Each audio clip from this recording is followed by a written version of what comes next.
आगु को आसुची महाशिवरात्रि जो मैंने भी यही व्रत रखिए से आज भिडियोटी बहुत हेल्पफुल रेष जाए समस्ते भिडियोटी को सांग मैंने देखिए अनेक कथा निश्चय शिवरात्रि को लेकिन जानीपर प्रति वर्ष महाशिवरात्रि फाल्गुन मासर कृष्ण पक्ष चतुर्दशी तिथि पालन करा जाए। एही तिथि एही दिन में माँ पार्वती और प्रभु शिवशंकर विवाह संपन्न होता बोली विश्वास रही है। दिन को महाशिवरात्रि रूपे पालन करा जाए। ता सहित विश्वास रही पृथ्वी में 12 ज्योतिर्लिंग आविर्भाव होते यही दिन यही तिथि से दिनटी को महाशिवरात्रि रूपे पालन करा जाए बोली विश्वास रही।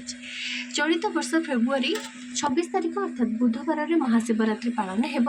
अनेक जन प्रभु शिवशंकर नाम जप करती पूजा करती आराधना करती सबुदिन एमती करती। तो शिवशंकर होउछन्ति दयालु भगवान। भगवान को भक्त माने जहाँ भी मागती प्रभु शंकर ताहा निश्चय दियंती आ पूरण करती।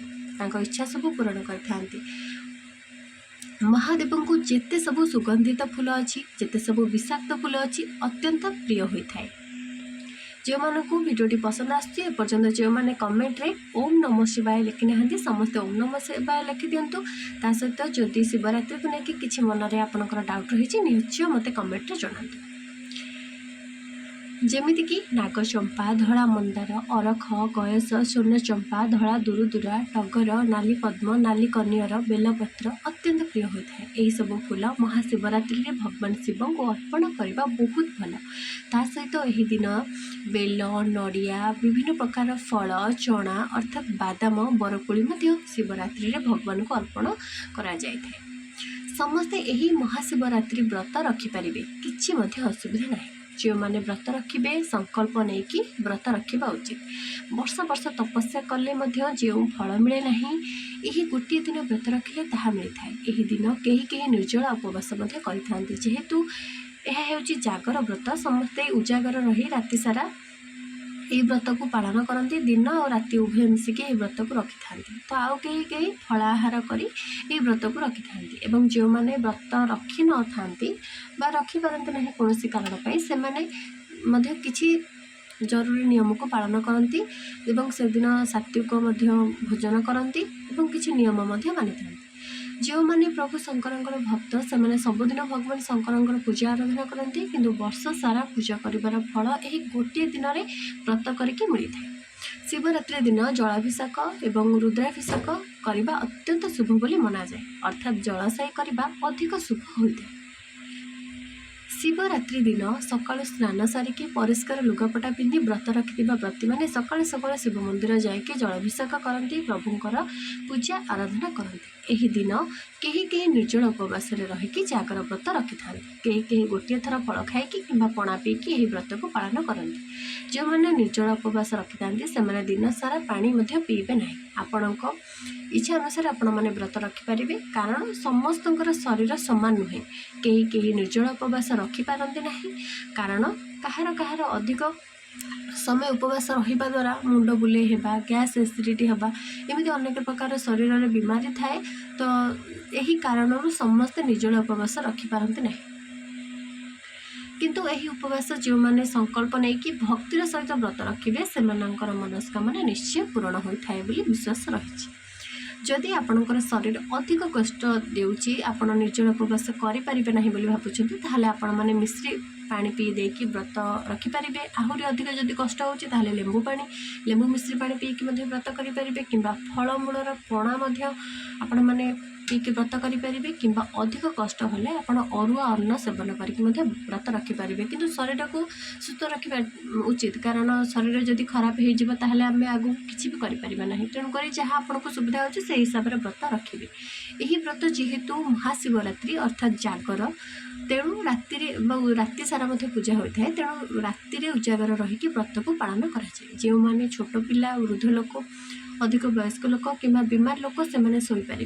बाकी अन्य मैंने जो मैंने व्रत करते से राति सारा दीप जालिबे महादीप उठिला पर्यंत सेमती से उजागर रहीकि दीप जालिबे। बाकी अन्य मैंने जागर रहीकि उजागर रहीकि व्रत को पालन करेंगे। यही व्रत दिन अखंड दीप जालिबा उचित महादेव पाखे। जो मैंने व्रत न करेंगे से मंदिर को जाकि दीप जाली था सात्विक भोजन से दिन करें। ଏହି ଦିନ ଘରେ କିମ୍ବା ମନ୍ଦିରରେ ଶିବ ଠାକୁରଙ୍କୁ ଗଙ୍ଗା ଜଳ, ଶୁଦ୍ଧ ଜଳ, କଞ୍ଚା କ୍ଷୀର, ବିଭିନ୍ନ ଫଳରସ, ଆଖୁରସ ଇତ୍ୟାଦିରେ ଜଳାଭିଷେକ କରାଯାଏ କିମ୍ବା ଦହିରେ ମଧ୍ୟ ଅଭିଷେକ କରାଯାଏ। ଶିବଲିଙ୍ଗରେ ଘର୍ଷଣ କରିକି ଦହି ଅଭିଷେକ କରାଯାଏ। ଛୋଟ ନୂଆ ମାଟି ହାଣ୍ଡିଟିଏ ଆଣି ସେଥିରେ ଦହି ବସାଇ ଠାକୁରଙ୍କୁ ଏଥିରେ ଅର୍ପଣ କରିପାରିବେ। ମାଟି ହାଣ୍ଡିରେ ଦହି ଭଲ ଭାବରେ ବସିଥାଏ, ତ ସେଥିପାଇଁ ମାଟି ହାଣ୍ଡିରେ ଦହି ବସାଇବା ବହୁତ ଭଲ। ଦିନ ରାତି 8 ପ୍ରହର ଯାକ ଭଗବାନ ଶିବଙ୍କର ପୂଜା ଆରାଧନା ହୋଇଥାଏ। ମହାଶିବରାତ୍ରି ଦିନ ଯେଉଁମାନେ ବ୍ରତ ରଖିବେ ସେମାନେ ଠାକୁରଙ୍କ ଧ୍ୟାନ କରିବା ପାଇଁ ଶିବ ସହସ୍ରନାମ, ଶିବ ପୁରାଣ, ଶିବରାତ୍ରି ବ୍ରତ କଥା, ଶିବ ସ୍ତୁତି, ଶିବ ଅଷ୍ଟକମ, ଶିବ ସ୍ତୋତ୍ରମ ଉଚ୍ଚାରଣ କରିବା କିମ୍ବା ପଢ଼ିବା ଉଚିତ। କିମ୍ବା ମୋବାଇଲ ଫୋନରେ ମଧ୍ୟ କିଛି ଶିବଙ୍କର ସ୍ତୁତିକୁ ଶୁଣିପାରିବେ କିମ୍ବା ସ୍କ୍ରିନଶଟ୍ କରିକି ଆପଣ ବ୍ରାଉଜରରୁ ଗୁଗୁଲରୁ ସ୍କ୍ରିନଶଟ୍ ମାରି ରଖିଦେବେ, ତାକୁ ମଧ୍ୟ ସେଇ ସମୟରେ ନିଜେ ପଢ଼ିପାରିବେ। କିମ୍ବା କିଛି ନହେଲେ ମଧ୍ୟ ଆପଣମାନେ ନିଜେ ନିଜେ ମନ ଭିତରେ ଓମ୍ ନମଃ ଶିବାୟ, ଓମ୍ ନମଃ ଶିବାୟ ଏହି ମନ୍ତ୍ରକୁ ଦିନ ସାରା ଜପ କରିବେ। ଏହାଦ୍ୱାରା ଆପଣଙ୍କ ମନ ଆଉ କୁଆଡ଼େ ବି ଇଆଡ଼େ ସିଆଡ଼େ ହେବ ନାହିଁ, କେବଳ ଶିବଙ୍କ ପାଖରେ ବା ମହାଦେବଙ୍କ ପାଖରେ ଲାଗିକି ରହିବ। ଏହାଦ୍ୱାରା ଆପଣଙ୍କ ବ୍ରତ ନିଶ୍ଚୟ ସଫଳ ହେବ। ଏହାଦ୍ୱାରା ମହାଦେବଙ୍କ କୃପା ଆପଣମାନେ ଲାଭ କରିବେ। ଶିବରାତ୍ରି ଦିନ କାହା ସହିତ ଅଧିକ କଥା ହେବେ ନାହିଁ କି କାହାକୁ ଖରାପ ଗାଳି ଝଗଡ଼ା ଏସବୁ କରିବେନି। ମହାଦେବଙ୍କୁ ଯେହେତୁ ଧଳା ରଙ୍ଗ ପ୍ରିୟ, ଏହି ରଙ୍ଗର ଚିକିଚିକିଆ ବସ୍ତ୍ର କିମ୍ବା ଧଳା ଗାମୁଛା ଅର୍ପଣ ମଧ୍ୟ କରିବେ। ଅର୍ପଣ କରିସାରିବା ପରେ ନନାଙ୍କୁ ସେହି ଗାମୁଛାକୁ ଦେଇପାରିବେ। ଏହା ବହୁତ ଶୁଭ ହୋଇଥାଏ। ବସ୍ତ୍ର ସହିତ ଦକ୍ଷିଣା କିନ୍ତୁ ନିଶ୍ଚୟ ଦେବା ଉଚିତ। ଯେକୌଣସି ପୂଜା ହେଉ ଦକ୍ଷିଣା ବିନା ପୂଜା ଅସମ୍ପୂର୍ଣ୍ଣ ହୋଇଥାଏ। ଏହି ଦିନ ଘରକୁ ରୁଦ୍ରାକ୍ଷ ଆଣିବା ବହୁ ଶୁଭ ହୋଇଥାଏ। ଜାଗର ଦିନଟି ଅତ୍ୟନ୍ତ ଶୁଭ ହୋଇଥାଏ। ତେଣୁ ଏହି ଦିନରେ ପିଲାମାନଙ୍କର ନାମକରଣ କରିବା, କର୍ଣ୍ଣବିନ୍ଧ ସଂସ୍କାର କରିବା ଅର୍ଥାତ୍ କାନ ଫଡ଼େଇବା, ଅନ୍ନପ୍ରସନ୍ନ କରିବା, ନୂଆ ଘର ଆରମ୍ଭ କରିବା, ଭୂମି ପୂଜା କରିବା, ଠାକୁରଙ୍କ ସ୍ଥାପନା କରିବା, ଘରକୁ ଠାକୁରଙ୍କୁ ଆଣିବା ଏସବୁ କାମ ବହୁତ ଶୁଭ। ତା ସହିତ ପୁରୁଣା ଘରକୁ ପୂଜା କରିବା, ବିଦ୍ୟାରମ୍ଭ କରିବା ଇତ୍ୟାଦି ଏସବୁ ଏହି ଦିନରେ ବହୁତ ଭଲ, ଏସବୁ ଶୁଭ। ତେଣୁକରି ଏହିସବୁ କାମ କଲେ ବହୁତ ଭଲ। ଜାଗର ଦିନରେ, ଜାଗର ରାତିରେ ଦୀପ ଜାଳିବା ସମୟରେ ମନେ ରଖନ୍ତୁ ତଳେ କେବେ ବି ଦୀପକୁ ରଖିକି ଜାଳିବା ଉଚିତ ନୁହେଁ। ଦୀପ ତଳେ ଅରୁଆ ଚାଉଳ ଫୁଲକୁ ରଖି ଦୀପ ଜାଳିବା ଉଚିତ। ଦୀପ ଘିଅର ଜାଳିପାରିବେ। ଯଦି ଘିଅର ଦୀପ ନାହିଁ ତାହେଲେ ଆପଣମାନେ ରାଶି ତେଲର ଦୀପ ଜାଳିପାରିବେ। ଯେଉଁମାନେ ନିର୍ଜଳ ଉପବାସ ରଖିବେ ସେମାନେ ମହାଦୀପ ଉଠିବା ପରେ ଜଳ ଗ୍ରହଣ କରନ୍ତି କିମ୍ବା ତା ପରଦିନ ସକାଳ ସୂର୍ଯ୍ୟୋଦୟ ପରେ କିଛି ସଜ ଖାଇବା, ଫ୍ରେଶ୍ ଖାଇବା ବା ସାଙ୍ଗେ ସାଙ୍ଗେ ତିଆରି ହେଉଥିବା ଖାଇବା ସେମାନେ ଖାଆନ୍ତି। ଶିବରାତ୍ରି ଦିନ ବେଲପତ୍ର ବିନା ଠାକୁରଙ୍କ ପୂଜା ଅସମ୍ପୂର୍ଣ୍ଣ ହୋଇଥାଏ। ଆପଣମାନେ ଯେତେ ବି ଫୁଲ ନେଇଥାନ୍ତୁ, ଯାହା ବି କରନ୍ତୁ, କିନ୍ତୁ ବେଲପତ୍ର ଯଦି ନେଇନଥିବେ ପୂଜା ଅସମ୍ପୂର୍ଣ୍ଣ ହୋଇଥାଏ। ବେଲପତ୍ର, ଦୁବ ଏଇ ଦୁଇଟି ନିହାତି ଦରକାର ଭଗବାନଙ୍କ ପୂଜା କରିବା ପାଇଁ। ତା ସହିତ ଆପଣ ବେଲପତ୍ର ଯେତେବେଳେ ଶିବଙ୍କୁ ଅର୍ପଣ କରିବେ, ଶିବଲିଙ୍ଗରେ ଅର୍ପଣ କରାଯାଏ, ସେତେବେଳେ ପତ୍ରଟି ତଳକୁ ରହିବ, ଯେମିତି କଅଁଳିଆ ଭାଗଟି ତଳକୁ ରହିବ ଆଉ ତାର ଯେଉଁ ଶିରା ଅଂଶଟି ସେଟା ଉପରକୁ ରହିବ, ଯେମିତି ଠାକୁରଙ୍କୁ କିଛି କଷ୍ଟ ନ ହୁଏ, ସେଥିପ୍ରତି ମଧ୍ୟ ଧ୍ୟାନ ଦେବା ଉଚିତ। ତା ସହିତ ଶିବଙ୍କ ପୂଜାରେ ଶଙ୍ଖ ବଜାଇବା ଉଚିତ ନୁହେଁ। ଆଉ ଯେଉଁମାନେ ଓମ୍ ନମଃ ଶିବାୟ, ଓମ୍ ନମଃ ଶିବାୟ, ଓମ୍ ନମଃ ଶିବାୟ ଏହି ମନ୍ତ୍ରକୁ ଉଚ୍ଚାରଣ କରିବେ, ଦାନ୍ତକୁ ଦାନ୍ତ ଯେମିତି ନ ବାଜେ ସେଥିପ୍ରତି ମଧ୍ୟ ଧ୍ୟାନ ଦେବା ଜରୁରୀ।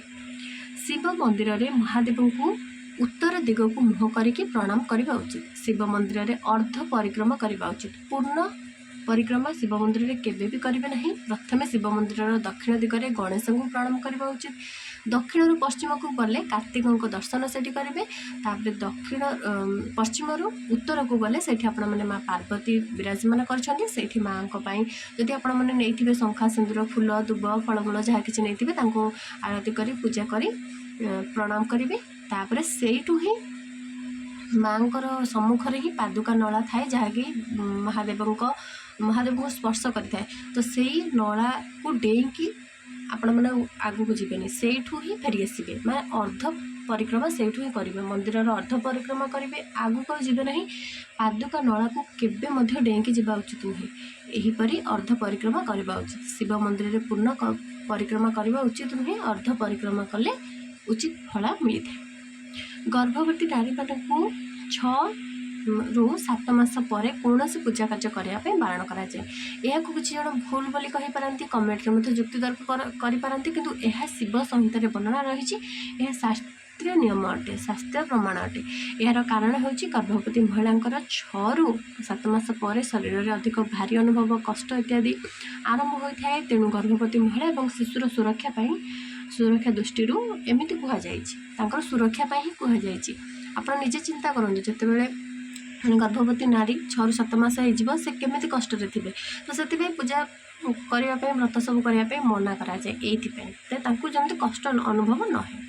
एवं मासिक धर्म समय जो मैंने पूर्वर जागर व्रत कर व्रत रखिए, जो मैंने पूर्वर कर व्रत तो खंडित करके छाड़ी पारे ना, व्रत से रखिए कि मंदिर जी ना कि पूजा करेंगे, किंतु जमी उपवास रहा कथा मंत्र जमी कहवा कथा सेमती कहे, किंतु घरे आउ मंदिर जी ना कि ठाकुर को पूजा करें ना। किंतु जो मैंने प्रथम थर पर एथर चाहते वर्ष व्रत को आरंभ करेंगे से मैंने जदि चाहते नुआ कर व्रत आरंभ करने मासिक धर्म समय ताहले आरंभ न करिके पर वर्ष आरंभ करवा उचित, कहीं मंदिर जापरें ना कि पूजा भी करें ना। तेणु ए वर्ष व्रत कर किसी भी लाभ हेबनी, तेणुक पर वर्ष आरंभ कले भल। आशा करुँची महाशिवरात्रि विषय में आपण मानक अनेक कथा कहबा को चेष्टा करिछि। आउ जदि किछि रहीगला निश्चय मते कमेंट रे कहिबे, मु जणाइदेबी। एवं समस्ते जदि वीडियोटी भल लगे समस्त वीडियो गोटे छोटे लाइक करेंगे और कमेंट समस्त ओम नमः शिवाय बोली लिखिए। आज मैं ये रही, धन्यवाद।